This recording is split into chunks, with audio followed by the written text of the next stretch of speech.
ব্যক্তিজনৰ নাম উপেন বড়ো। দৰং জিলাৰ ডেৰমনৈ নিকটৱৰ্তী বৰি গাঁৱৰ বাসিন্দা।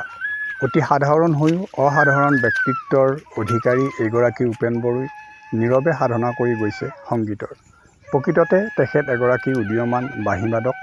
দিনটোৰ কৰ্মব্যস্ততাৰ মাজতে অলপ সময় উলিয়াই বাঁহীত সুৰৰ লহৰ তোলে। আনহে নালাগে খেতিপথাৰত কৃষিকৰ্মত ব্যস্ত থকাৰ সময়তো কান্ধত লৈ ফুৰে বাঁহীৰ মোনাখন। আহকচোন শুনো তেখেতে পৰিৱেশন কৰা এটি বাঁহীৰ সুৰ।